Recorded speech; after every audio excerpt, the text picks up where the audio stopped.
It's your boy, that motherfucker Steve, checking in. We in Kansas City, Missouri at Section 8, you know what I mean? I got my man Mac Miller with me. Yo. That's what it do, that's what it do. All right, man. So you been out here doing your thing for a good little minute, man.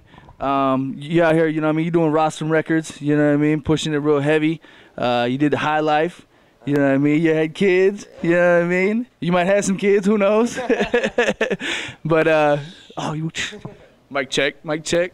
All right, yeah. So, can you tell us a little bit about how you initially got on with Rostrum? You know what I mean? Yeah, man. Well, let's see. I've been putting out music since I was like 15 years old on the internet. And just like putting up like YouTube videos and various things of that nature. And Rostrum was always like the spot in Pittsburgh. Like that's like the people really doing something out of Pittsburgh. So as a kid, I was like, man, one day I gotta get signed to Rostrum. So I was working, doing my thing just with me and my homies. And then we put out like 3 mixtapes like that.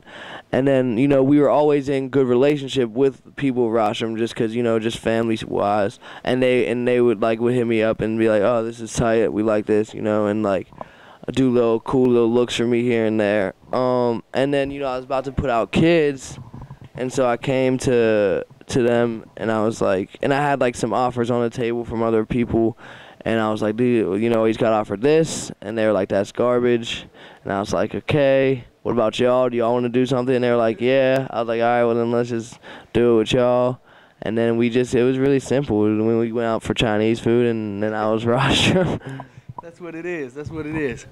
All right, man. And now I know, what I mean, you've made comments in the past and said, Wiz is like your big brother, you know what I mean? He kind of schooled you on the music game a little bit, you know what I mean, and gave you tips and stuff as you guys went along. Were you following his music, you know what I mean, like before you got on with Rostrum and stuff? Was he a big influence? Well, being from Pittsburgh, you know what I mean, someone, Wiz was like the dude doing big things out of Pittsburgh, so of course, man, of course I follow Wiz's career. You rooted for your city, and you rooted for people from your city to succeed. So yeah, I was following Wiz's career, and yeah, but it was it was like real. It wasn't anything crazy like I came in the lab and it was like, oh, yo, man, I've been waiting out here for like 3 months. Can I just give you this mixtape? Right. I mean, it was like, we're both from Pittsburgh, and so it was all cool, you know what I'm saying? It was always all love, and yeah, exactly. It was just because he saw me working a lot, and that's really, and that's the same thing for me, where I gain respect for people is when you see them just working. That's just like, because a lot of people have talent, so you just want to see someone that's ready to sacrifice stuff to do something. So yeah, man, it was all about working, and then he just saw that and was in the studio, and we were just chilling, smoking, making music. All right. Who would you say your favorite producer that you've worked with yet is? You know what I mean? Like, cause you put out a couple of mixtapes. You know what I mean? You come real hard with them, and a lot of them have been acclaimed. Who would you say that your favorite producer you've been able to work with yet has been? ID Labs for sure. Just because, man. I mean, look, man. I've been blessed to work with a lot of cool people recently, and a lot of legendary producers and stuff like that. But no one does it better than the people that know me the best. So I gotta give it up to ID Labs and everyone in Pittsburgh that really knows my sound and knows how to push it for me. So yeah, definitely ID Labs. But shout out to everyone else I work with too. Y'all are still cool. That's what's up. I know we got to kind of cut it short, so we're going to wrap this up real fast. But I wanted to know, all right, now you did the Donald Trump thing, you know what I mean? And a lot of that kind of took you, you know what I mean, to the mainstream, and kind of threw it in a lot of people's face like, yeah, motherfuckers, I'm here. You know what I mean? You know what I mean? I ain't going nowhere. And so when you was creating that, did you kind of intend for it to be that track that, you know what I mean, was able to be a radio single and was able to be out there and, you know what I mean, would really get you out there? The only thing I intended with that track is that I knew it was about to be a banger. Like, like SAP came through, and really Q was like, was like, yo, we're having Sap come through. I know y'all are going to make something crazy. And I was like, all right, bring him in. Let's go. And we sat down. I heard that sample, and I was like, this is what we got to run with right here. This will be crazy.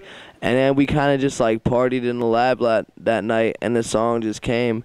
And while I was making it, I was definitely like, this shit is super hard. But it was like a different look for me, you know, because a lot of my shit is, you know, like, either real boom bap, hip-hop, like, you know, old school style, or it's either like, you know, like real musical and like different sounding. But Donald Trump was like something that I needed, was like something that I could just kind of like release like a whole bunch of like, you know, I've been wanting to say I'm the shit for a while, so Donald Trump gave me the platform to do it and not look like an asshole. So yeah, man, I definitely need that track. And right when I made it, I was like, all right, this is definitely gonna be tight, and this is definitely the banger on the tape. But I didn't know that it was gonna be like this. You know what I'm saying? How do you ever know that? You never know that people are gonna like it. Like when I spit over Lord Finesse beat and called it Kool-Aid and Frozen Pizza and put it out, I didn't think I was gonna get 10, 11 million views on it, and I did. And so hopefully all the kids know that that's not my beat, man. It's Lord Finesse's beat. And Lord Finesse and I are cool, too, so there's no, like, beef there over everything. So everything's gravy, man. I'm just a nice guy trying to make some music and have a good time. And, well, we definitely appreciate you sitting down with us. On EmceeTV, we kind of like to close with a it was a tradition that actually started by Tech 9.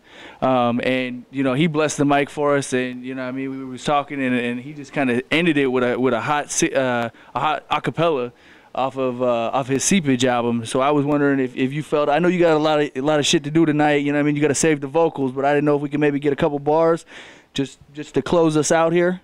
Could we impress on you to do that? I'll just freestyle something. Perfect. Only freestyle of the day. Should I actually rap, Q? Okay. So what you feel like then? Let me think. Where did that light come from? Oh no, see, look what happened. Now I gotta think of what I'm gonna rap. Yo, I just dropped a CD. Yeah, on EmceeTV in Kansas City. Find some bitches and rub on their titties. Bitch, please, kiss these nuts. That's how I do it, like that. That's fresh, dog. That's what it is. It's your boy, that motherfucker Steve. My man Mac Miller, bless the MIC. We holding it down in KC. You can't fuck with us on EmceeTV. We out. I appreciate it, dog. Much respect, yo.